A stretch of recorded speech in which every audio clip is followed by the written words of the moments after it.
What's good, ladies and gentlemen? Welcome to my Jets Raiders post-game thoughts. I'm your host, Jets, and don't forget to vote your favorite Jets players into the Pro Bowl. You can do so by using the link in my description. 80% of you who watch my videos are not subscribed, so make sure to hit that subscribe button. And without further ado, let's get started. The New York Jets should have won this football game. They should have. I mean, Oakland has the football with no timeouts, 30 seconds left, and is like on the 50-yard line or something. This should be a win. But Gregg Williams decides to blitz 8 guys, have this horrible New York Jets secondary one-on-one with these talented Raider receivers. I mean, what do you think is going to happen? I mean, sure, the Jets pass rush has been pretty successful today, but this Jets secondary is bad enough, and having an undrafted free agent cornerback in Lamar Jackson guarding one of the fastest receivers in the league is not a good decision. It's not. And what do you know? The Raiders end up scoring a touchdown on the play, winning the football game, and it becomes a heartbreaking loss for the New York Jets. That's what happens, and that pretty much sums up the Jets season. I mean, Next Gen Stats put out a tweet saying that the Jets are the only team this season to blitz 8 players under 30 seconds.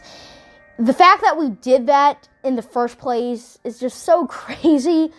I mean, there is good that comes out of this loss. I mean, we're one step closer to Trevor Lawrence, which is a good thing because, I mean, Jacksonville lost today, so we pretty much have to lose until Jacksonville ties or wins. And then if Jacksonville ties or wins, the New York Jets have a bit of breathing room, and a win wouldn't hurt. So I guess losing is the best thing for us right now, but it's just heartbreaking because I'm never going to root for against the New York Jets. I want us to go 1-16 and get Trevor Lawrence, but when it comes to game day, I just can't root against them. I just can't. I just would hate myself if I were to do that.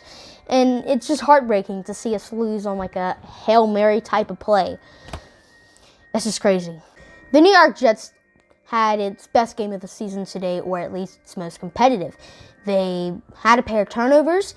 They were making some really key stops, and actually they made the stop that should have won them the football game. Raiders have a 4th and 3. It's like on the goal line. If they score a touchdown, they win. If they don't score a touchdown, they lose. And the Jets stop them. We get the football, and we think we won. Obviously, disaster strikes, but ultimately the defense, for the most part, played well today. And the offense wasn't amazing, but it was pretty good. I mean, they scored us 4 touchdowns. The running game was present, almost had 200 yards. And while Sam Darnold did struggle early in the game, found his rhythm towards the end, it really was just a good performance by the team, and it should have got us a win. But obviously, disaster strikes at the end of the game. But at least this loss makes us one step closer to Trevor Lawrence. Now let's get on to the good and the bad of this New York Jets game. Starting off with the good, Quinnen Williams had a sack, forced pressure on Derek Carr almost every play, and made a couple nice tackles. Overall, just had an amazing game, and he was going up against the top 5 center in Rodney Hudson. So, I mean, Quinnen Williams is legit. He's playing at a Pro Bowl level right now. I mean, he made Rodney Hudson, a top 5 center in the league, look like a middle schooler. He's playing at a Pro Bowl level, and you should vote him into the Pro Bowl. You can do so by using the link in my description. The run game was also phenomenal today. They had over 200 yards. Ty Johnson led the way with 104. Josh Adams not far behind with 70-something yards. I mean, they look like the best running back duo in the NFL. And with both of them on one-year contracts, do the New York Jets bring them back in 2021?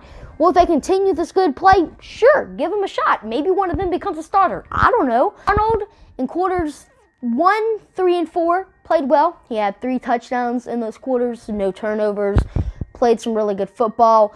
And also, Jamison Crowder had 2 touchdowns, helped out my fantasy team a lot. Now to the bad. Darnold in quarter 2 had 3 turnovers, and all 3 of those turnovers were in New York Jets territory. If not made those turnovers, do the New York Jets score points, and those points could have led to the potential winning of the game? Possibly. Hewitt and Lange were horrible when it came to defending the pass today. Darren Waller had 200 yards and 2 touchdowns against them. Now, it wasn't all against Hewitt, and Lange did cover him for the half of the game, but Waller had 150 yards in the first half, and I think Marcus May started guarding him towards the end. But I mean, Lange and Hewitt just can't guard. They just can't. They're horrible when it comes to defending the pass. And if the Jets want to, have a good defense, they're going to need to find some pass covering linebackers this year in free agency and in the draft. And Sergio Castillo missed an extra point. I mean, I don't want my starting kicker missing kicks week in and week out, so that's definitely a bad thing because I really did like Castillo. I thought he could be the Jets kicker for the future, but he just misses an extra point, so that's obviously one horrible thing. Thank you guys for tuning in. If you enjoyed what you saw or heard, make sure you subscribe because I post content like this almost every single day. Thanks for tuning in, and as always, go Jets. Peace!